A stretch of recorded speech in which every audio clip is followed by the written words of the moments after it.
Okay, my brothers and sisters, I want you to listen to this and use your third eye as you're listening. In fact, any video that I post, you know what I always tell you, don't forget Kala, French toast Kala.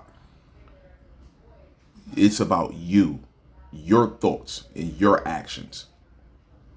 Be sensitive to this inner voice. Listen to this. I want you to know something. It is going back to this, and it's going to go back to this rapidly and very quickly. And it's going to start via the sun. Via the sun. You think you look normal. You far from that. Trust me when I tell you. Man. Okay, let me start over. It will make sense. Just hear me out. My grandma was a very important person in my life. She was very open-minded, kind of a heavy evergreener. She was kind of a hippie. Anyway, she had property up in Mount Rainier, and next to her property was this really big river, and we would go there and we would like take rocks, and we'd always look for rocks that had like really crazy patterns on it, like white streaks going down, or ones that looked like granite, or maybe it was shaped like a heart. Like we just tried to find the most unique rocks. And when I was picking out all these rocks and I showed my grandma, she wasn't disappointed, but she was just like, very cute, very cute. And then she said, have you ever tried to find a rock that was very dark? I mean, very dark, almost black. And I was like, no. Like, I like the ones that have, like, stuff all over them. And she said, well, these are beautiful, but if you ever find a rock that is very dark, if you pull it out of the water, if you pull it out of the river, and the water's still on it, and you shine it in the sun, it's the most beautiful rock there is. I mean, gorgeous. And I thought, like, okay. And it really wasn't that big of a deal to me as a kid, because I thought, like, okay, whatever, it's just a rock.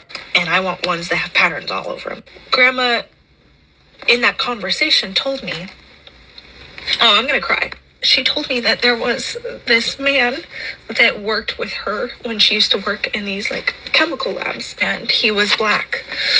And she said that when they were inside, that he was a handsome man, but he was truly the most gorgeous person she'd ever seen.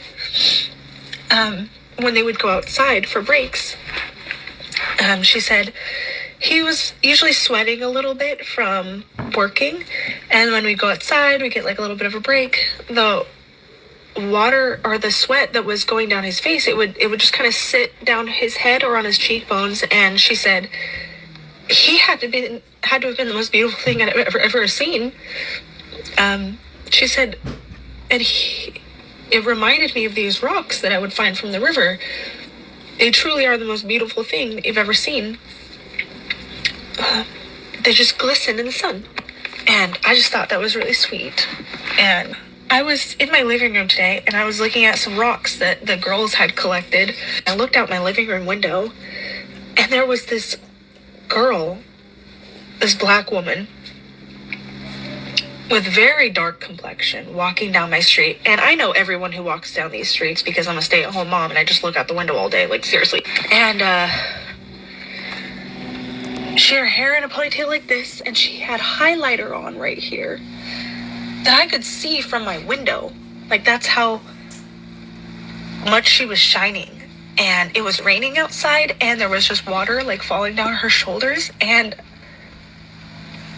it just like hit me, and I was like, wow, like, Grandma was right.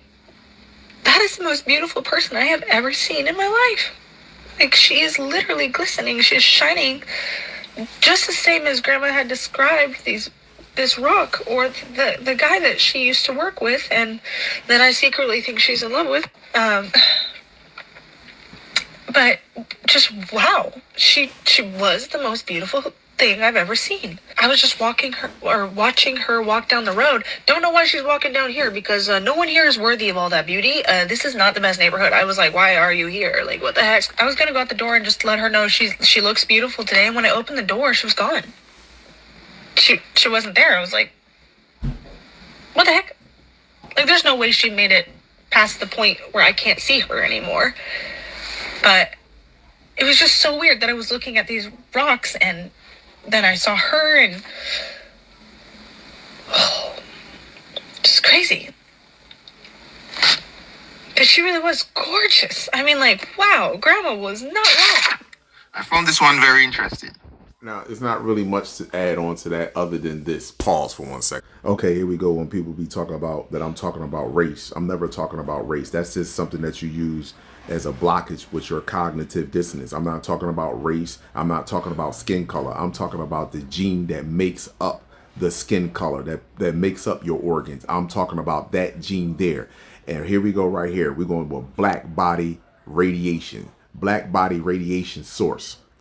Some examples of black body radiation that emits visible light or whose radiation is used for other processes, including the electric heater, incandescent light bulbs, stove, the sun, the stars, night vision equipment, burglar alarms, warm blood animals. Now, here's the thing that bothers me the most with this right here. Look at this.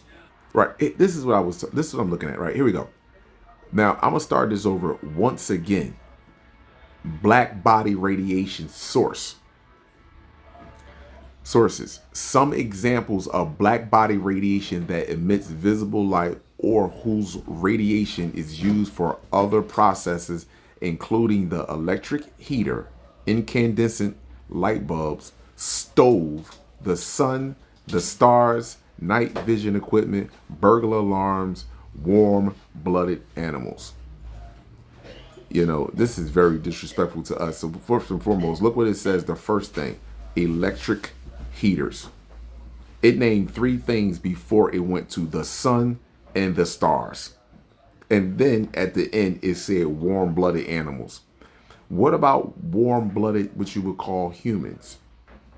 See, what happens is because all of us are not the same, and it's only one group of people on this planet that can digest, biosynthesize all frequencies from the sun, no matter what wavelength it may be.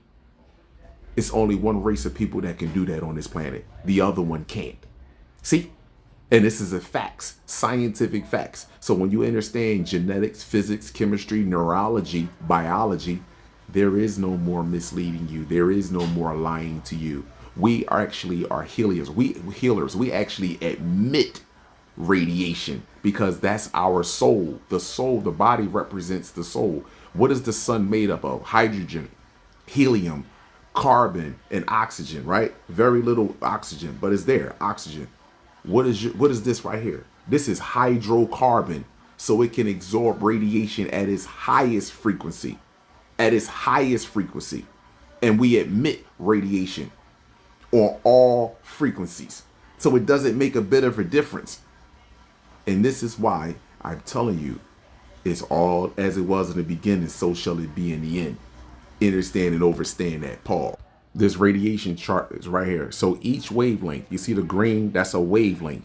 The yellow is a wavelength. The red is a wavelength. The orange is a wavelength. The purple is a wavelength. And each wavelength go from 0 to its weakest, 9 to its strongest. We can absorb each wavelength no matter what frequency it is. We can biosynthesize each one. They can't. Abundance and gratitude. This is scientific facts. This isn't hatred. This isn't division. Why you don't look at nature and say the nature is racist towards one another? Honeybees don't try to sleep and mingle with flies, and nor do honeybees try to convince flies that pollinating trees, collecting pollen and pollinating trees and making honey is more beneficial than landing on shit. See, bees are not trying to convince flies to do that, and flies are not trying to convince honeybees to try to land on shit. See, why is it so important for a group of species that have no identification to this planet, no biological identification to the planet, to be mingling directly with us at all times, to the point that they would not let us go? They want us to be in their education system, in their judicial system. They want us a part of their system because their system does not work when it's just them. They need us in order for it to work, because we are breathing life into this system.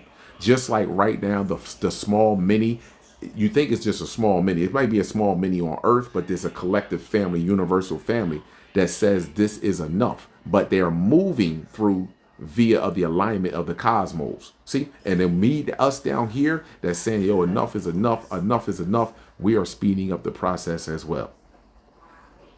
They love us. They value us to the point that they eat us. It's a reason for that. See, they say you become what you eat. They know this. That's why they eat us and force and convinced us that we should be eating animals. You become what you eat. Abundance and gratitude to all.